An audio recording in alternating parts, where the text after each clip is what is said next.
now, sadly, the tragic result that many feared. American blood spilled by Iranian-backed terrorist groups.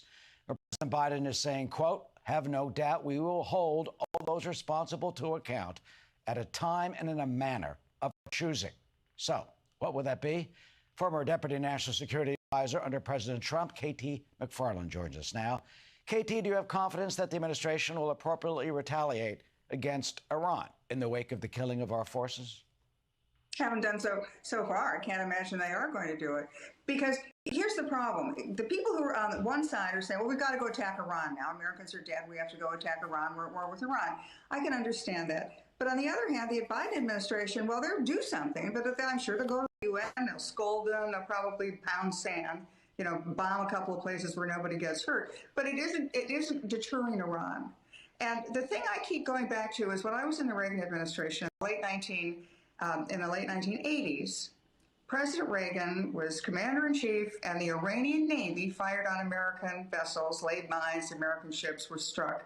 And what the retaliation was they went after the Iranian Navy, took out about half of the Iranian Navy in a port.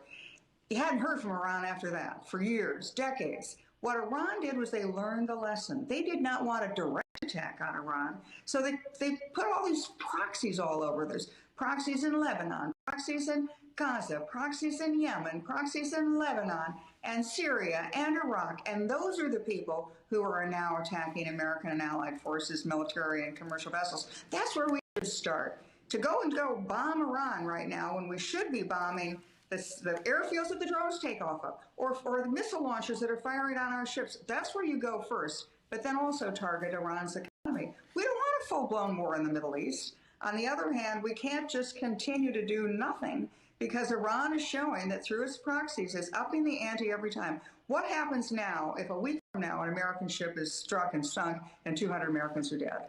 Then there will be calls for blood, and we'll be in the middle, sucked into another forever war in the Middle East, which we're not prepared to fight, we don't want, and which could have been prevented if we could reestablish deterrence. You referenced what happened in the 1980s, the Iranian tanker war. We've been talking about this for several weeks. 1988. I think it was April. Samuel B. Roberts, a U.S. frigate, hit that Iranian mine. Several sailors were severely injured in that. And you were absolutely right. President Ronald Reagan ordered bombing of an Iranian oil platform, bombing of an Iranian oil field. And then he took out, as you said, about half of the Iranian Navy. And at that time, no one was killed. What type of reaction would you want to see from President Biden right now against the IRGC, against the Quds Force? What can the U.S. attack, perhaps in Iran, now that would send the blunt message to Tehran? I wouldn't attack Iran now. I'd save that for maybe you need to do it later.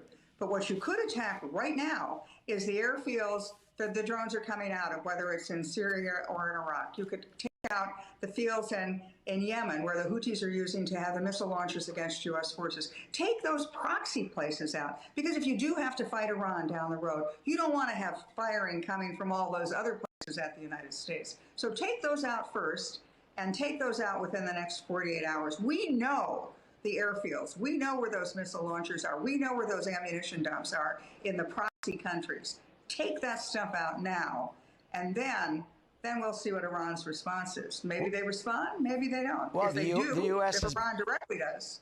But KT, the U.S. has been doing that, against some of the Houthi launch sites, for example. Oh, come on. We said we did it, but we took out 20% of their capacity. We could have done, the Biden administration did it a couple of weeks ago. They made a big deal. Oh, we're taking out those missile launchers. We're taking out the Houthis' capacity. It turns out once the dust settled, they'd taken out 20% of their capability. How about taking out 90% of their capability? We could do that in Yemen. We could do that in Syria. We could do that in Iraq. We could do that throughout the region. Go after those proxy forces first. That's the problem, is that the Biden administration hasn't done that. They've had strong statements. They've gone to the UN. They've had ineffective attacks, but they haven't taken out the places where the missiles are coming from or where the drones are taking off from. That's where you should go first. And finally, if the administration does not do that, but takes some other type of softer action, what is your prediction? Softer action?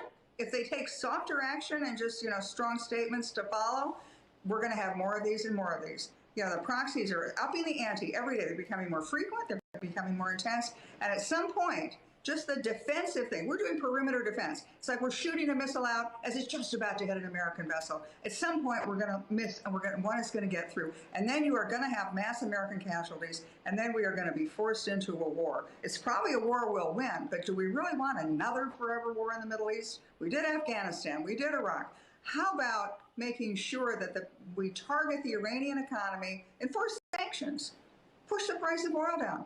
Guess what? Then Iran doesn't have the money to pay the proxies to go to war. But in the next 24, 48 hours, we need to take out the sites where these missiles are coming from in the proxy states.